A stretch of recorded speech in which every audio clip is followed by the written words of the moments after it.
Hey, this is Troy from Planet 76. We've got some really good Sixers-focused content coming your way today. Make sure you subscribe to the pod so you can be in the know when we release new content. Enjoy the show.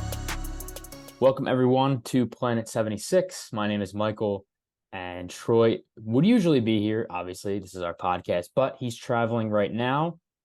He will be back probably for our next recap episode, probably after game 2 of this upcoming Sixers and Knicks series. We're recording Friday night, April 19th, about 24 hours until the series tips off.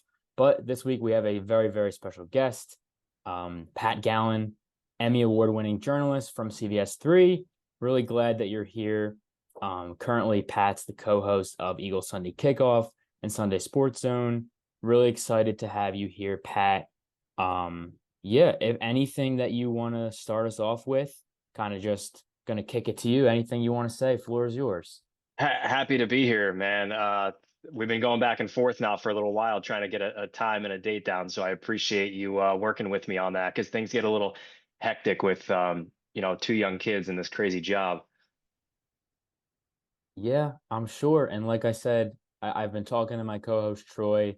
Um, I've really been wanting to get you on. We really wanted to make a time work. So even though he's not here, I'm just glad we could get something for sure. So thank you so much again. Um, yeah, and I just want to get into a little bit about you to start. Obviously, we could talk Sixers towards the Sure. end. I just want to get a little bit about you. Graduate of Westchester, right? Bachelor's from Westchester. You went to Northeast High School as well. Yep. Um, Got the Westchester mug right here. yeah, there we go. There we go. I want to just kind of get a little like feel of how you started, kind of your journey from, even if you want to go back to high school, but if it's college, that's cool too. Kind Yeah. of how you started your journey and then kind of how it segued into where you're at now. Sure. Yeah. I have always known that this is the job that I wanted to do since I was probably like 5 or 6 years old. I grew up watching Sports Center all day, every day. Was a massive fan of Dan Patrick, Keith Olbermann, Stuart Scott, um, Fred Kilborn. So I knew from a very young age, not only was I a massive sports fan, but I enjoyed watching it on TV, and I just loved Sports Center. I loved the setup of it, the highlights, the quips that they used when they were reading the highlights. Everything about it just spoke to me from such a young age. So I'd say from, yeah, about 5 or 6 years old, this has kind of been what I wanted the path to be. Making that happen is a little bit harder than just having the dream. So, fast forward, I went to Northeast High, so I'm from Northeast Philly, and then went to Westchester, which is where it kind of started. Did some stuff with the TV program there, and then the first job I had out of college was with the NBA. I worked up in Secaucus, New Jersey, which is where the NBA entertainment, where the building used to be. It's still there, but they kind of base everything out of Atlanta now. But then it was in Secaucus. So that was my first job, 23 years old. All I did was watch basketball all day for like an entire year. It was like a dream job. I mean, it's incredible. I was making like 38 grand out of college. It was basically like a frat house, guys just chilling, watching basketball and getting paid to do it. So that was the first gig that I had, and then decided to leave that because it was more like they wanted to promote me, but they wanted me to do more behind the scenes. And so I knew I wanted to be in front of the camera or in front of the microphone. And I left and I started writing, and eventually that led to me joining a website called philliesnation.com, which is still in existence. They still do a great job. And became the editor in chief after maybe a year or two there. And we were cooking, man, because this was right after the World Series, 08, 09, and then I jumped aboard in 09, 2010. So I'm doing Phillies Nation. We're podcasting with Phillies Nation, and then I get hired by 97.3 ESPN, which is a small radio station in South Jersey. Mike Gill is the main host there, and I did some hosting there and did some Sports Center updates there, but got reps. It was great. Didn't get paid any money, $0. Like, it was more like, hey, We'll give you the airtime. You do what you want with it. Make what you can of it. And so I was like, you know what? Let's do it. So I'm doing Phillies Nation. I'm doing 97.3. We ended up creating a TV show via PhilliesNation.com called Phillies Nation TV, which ran on, at the time, first Service Electric up in Allentown, and then on Comcast Sportsnet, now NBC Sports Philadelphia, for like 3 or 4 seasons. And then in 2012, I got hired by 97.5 The Fanatic. So I was a radio host there for a couple of years. Had my own show on Sundays with the great Matt Martucci, who's the St. Joe's play-by-play guy. And I was there until 2015 when, we're still doing Phillies Nation. I'm doing 97.5 The Fanatic, all these different things. I was working with Fox 29 as a contributor there, Good Day Philadelphia, doing some pre and post game stuff with them. And in 2015, summer of 2015, 9 years ago, I got hired by CBS, and I have been there ever since. So that's the long but sort of abbreviated version of how I got to where I am right now. That really is awesome. Honestly, like I just love that a lot. It's I find myself in a place too where, like you mentioned in the start of the conversation, all you did was watch basketball. That really is kind of me right now, and I can speak to Troy as well. We just love it, and obviously you've had some really great success, and you like just really great at it. And if you really quick, a little aside, if you had to rank the top 3 moments of your career so far, well, like in order if you want, doesn't have to be in order. Okay. But your favorite 3, your best 3 moments, what you would say for so far for your career. Well, number one is obviously the Eagles winning the Super Bowl, because I'm from here. Yes. I grew up here. I watched along with everyone else when times were bad. The 90s were not a fun time to be an Eagles fan or a Philly sports fan, really, in general. But I was in Minneapolis, Super Bowl 52, covering the team. I was in the locker room right after they won the game. And those are some moments that I will never forget. I was in there as, I think this video is actually still up on my Twitter. I think I pinned it. It might still be there. Mhm. I walk into the locker room at the exact right moment where everyone's in there partying. They bring the Lombardi trophy in. I'm standing like 10 feet away from Doug Peterson and Howie Oh, Roseman what? as they're like lifting the trophy up. And then I'm basically shoulder to shoulder with the players, because, we're in a locker room. It's not that big, Mhm. but we're shoulder to shoulder right there. Doug Peterson, Jeffrey Lurie walks in. Doug Peterson starts to lead the team in a post Super Bowl victory prayer. And I'm in the middle of the circle because I'm just stuck in between the players. So everyone gets down on one knee, and I'm standing with my phone like this. And if you find the video, it's ridiculous. It's I think amazing. I'll have Troy clip the video here Yeah, somewhere. find it. So I'm just standing there with my phone out. Every player, you got Fletcher Cox in front of me. I remember seeing like Michael Kendricks, Jay Ajayi, like mind-blowing stuff. So I was in Minneapolis for 9 days and got to see that. That was a thrill. And then second for sure, I think, was covering the Phillies in the World Series 2 years ago, because that kind of came out of nowhere. Mhm. And it was such a fun ride. I was there when Bryce hit the home run. I was in San Diego when Kyle Schwarber hit the almost 500-foot bomb into the upper deck at Petco Park. Yeah, and I was there in Houston when I watched it all crumble, but that doesn't mean it wasn't a great time. I was getting sprayed with champagne in the clubhouse after victory, so that was a number 2 on my list.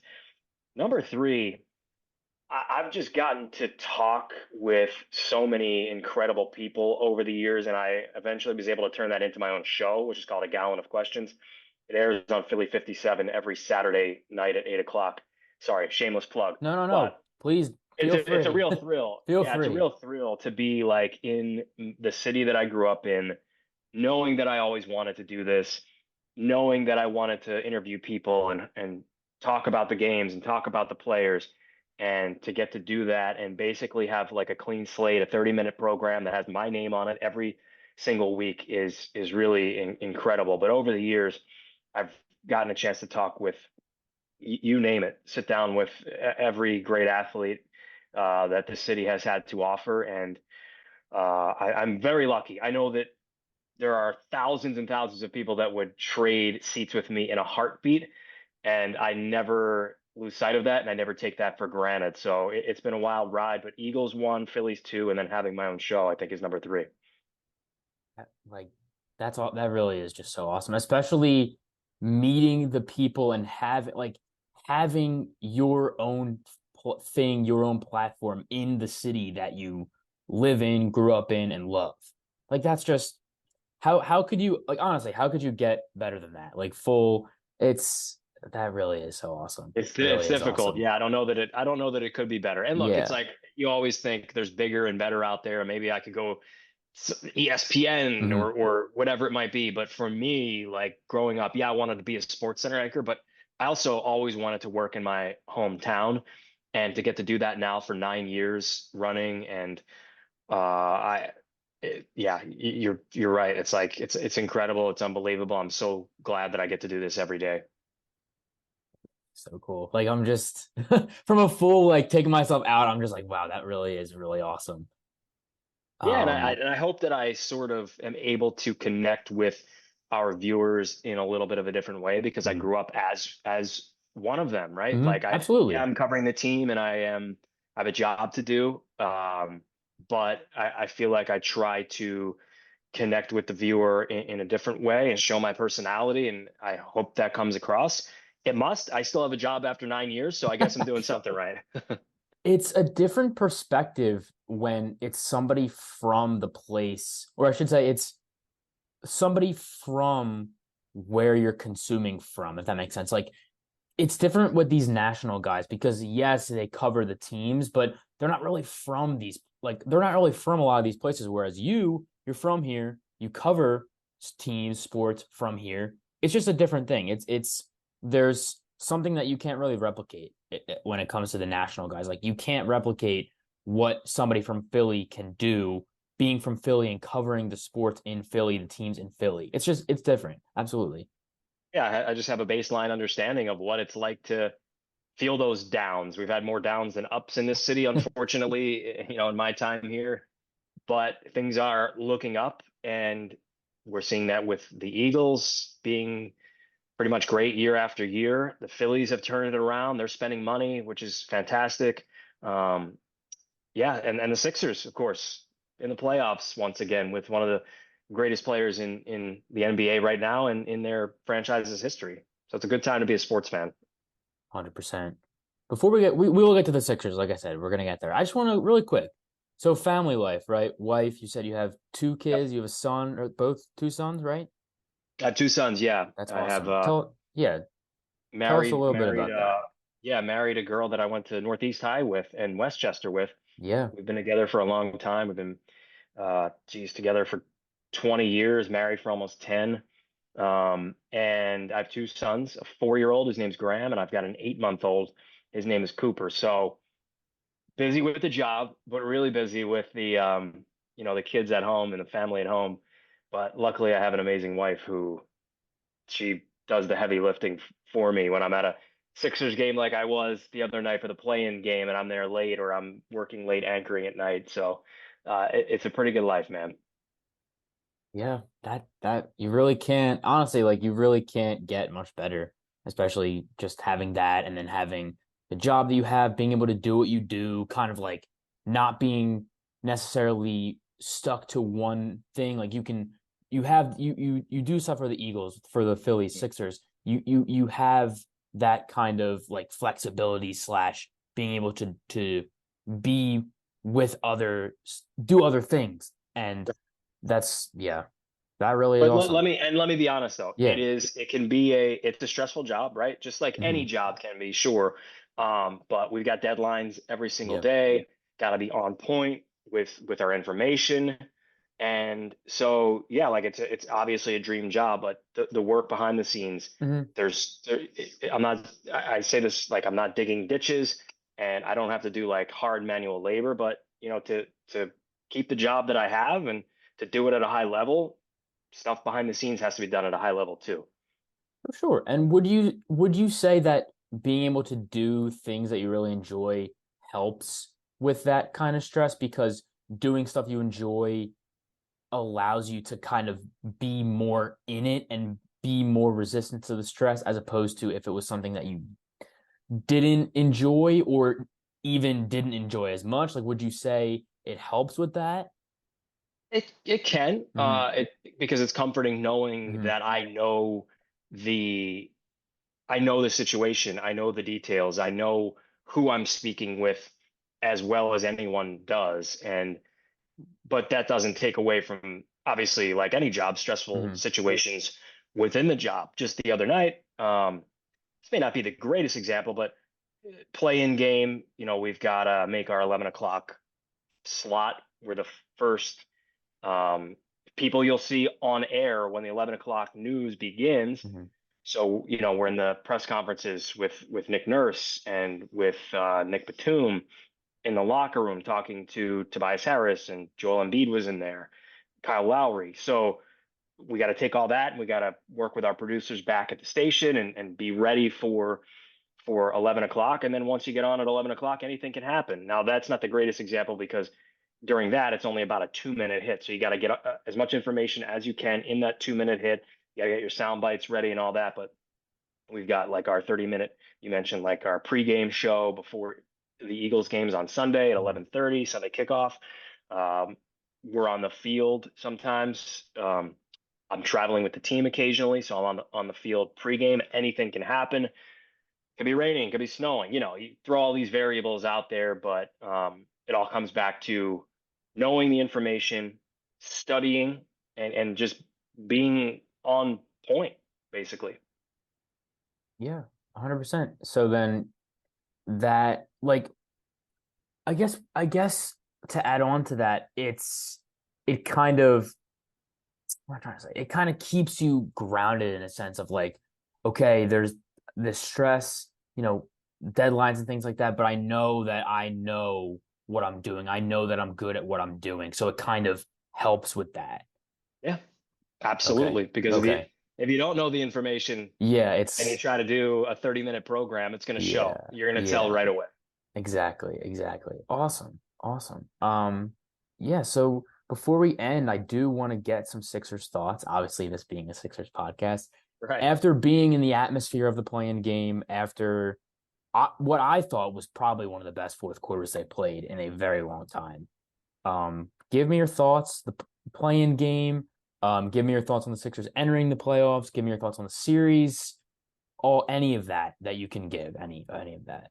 Well, I'll tell you what. I know it's been talked about quite a bit now over the last 48 hours or so, but I really feel like the turning point of that game, they were horrible in the first half. And it had really been Yes. talked about all week leading into the play-in game that the Heat were going to play zone. They did that. The Sixers knew it was coming. I'm certain they practiced it over and over again. I'm certain they knew it was coming, and yet they were essentially powerless to stop it. Now, they regrouped at halftime, and I really do think that the turning point of that game was when Caleb Martin missed those two free throws and everyone won free nuggets. And obviously it's been talked about and all that, but I genuinely think because it was dead in there, you could just sense in the arena like, here we go again. This is happening again. Yep. And when that happened, the energy level in that place just changed, not completely shifted, but that led to um, I think a shift in the momentum for the Sixers.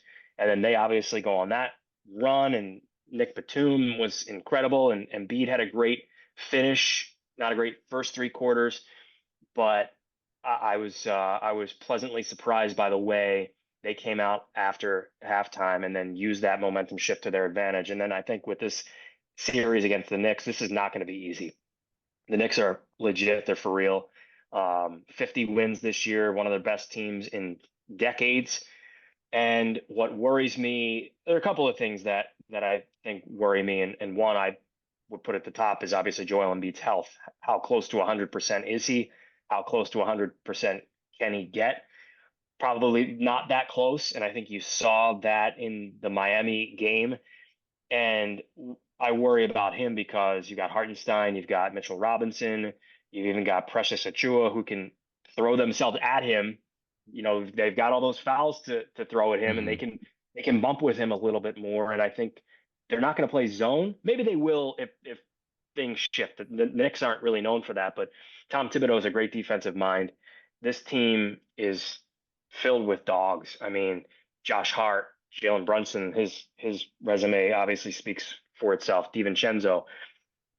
I also worry about, so that's like the Embiid portion of it.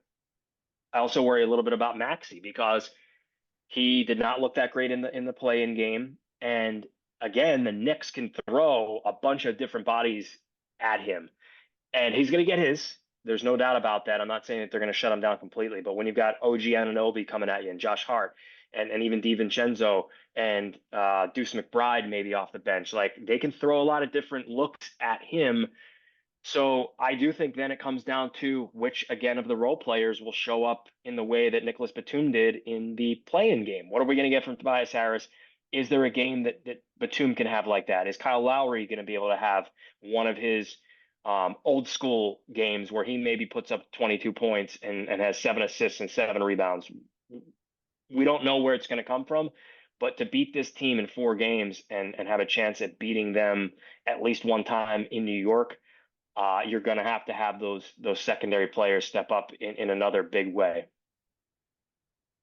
Spot on, really. I think the physicality aspect could give the Sixers trouble because the Knicks, I mean, their identity is let's just we're just bruisers. We're just gonna throw guys at you, kind of like what you mentioned. And that's basically everybody on their roster: Brunson, DiVincenzo, Mitchell Robinson, Dogs, man, they're Yeah, dogs. they don't care. They'll just throw themselves at you in an effort to stop you. Kind of like what the Nets did last year against Embiid. Jacques Vaughn was just like, let's just throw everybody at Embiid, and it didn't work really. That's a great But point. Knicks are a little bit elevated from what the Nets can do because they just have so many more weapons, yes, and they've got Brunson too. their personnel is way more equipped to do that. And I I don't know. A lot of people were talking about Embiid being 70% the other night. You know, feel free to fill in for what you saw, considering you were at the game. But I'm hoping that he can kind of get to 80%. I mean, he didn't look great, obviously. I don't think he shot the ball very well.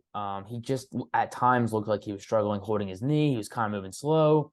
So I mean that's obviously going to be the key for the series because Embiid is it's going to come down to what is Embiid, how is he doing, what level of health is he at, and then how well can the Knicks defend him? How well can they make life difficult for him? Because again, they just have guys like you said, dogs. They're That's gonna just what they're gonna do.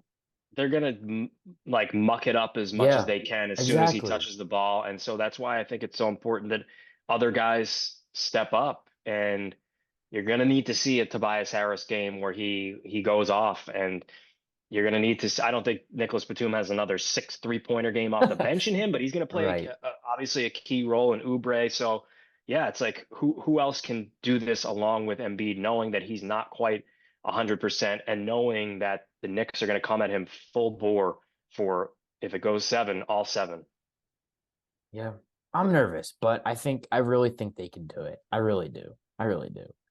All right, you do host a Sixers podcast, so I understand you saying that. No, no, but All right. all bias, all any sort of homerism aside, I really like obviously a decent bit has to go right, but I'm confident, especially after that 8 game, I guess now 9 game win streak technically because of the win on Wednesday.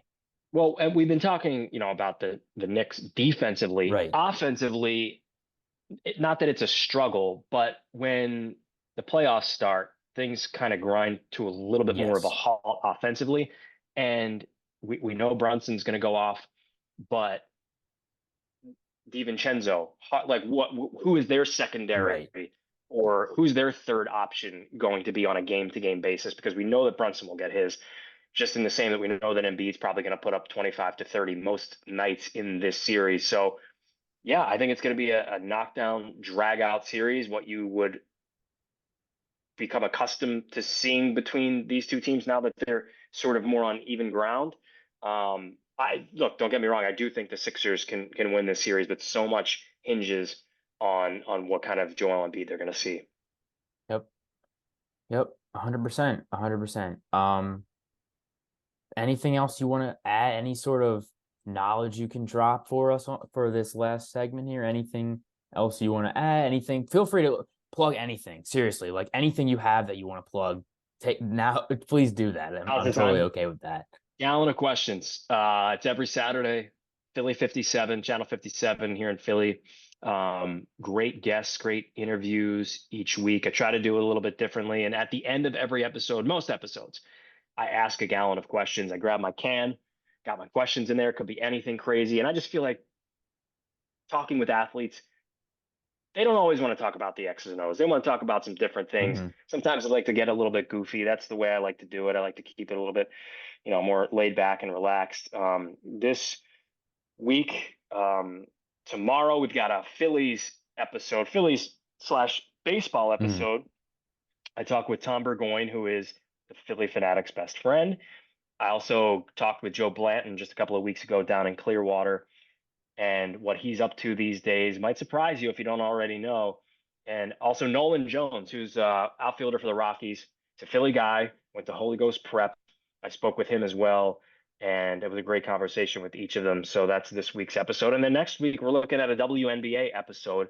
I am slated to talk with Maddie Siegrist, who is the former Villanova star and now plays with the Dallas Wings of the WNBA. So obviously, that's a hot ticket right now with Caitlin Clark and all she did in the NCAA tournament. So we got some really great guests, and we try to have fun with it. So that's my plug right there. Gallon of questions every Saturday. Awesome. Gallon of questions. Pat Gallen, thank you so much for joining the pod. Really, really glad to have you. Really glad we were able to make this work. Appreciate you, Michael. Thanks, my friend. Thank you. Planet 76. Make sure you guys subscribe, follow us on Instagram, follow us on Twitter, I guess X now, but we're everywhere. Make sure you guys drop us a follow, subscribe, Spotify, YouTube, you know the drill. And Troy and I will be back very soon for a full-length episode. Let's go Sixers.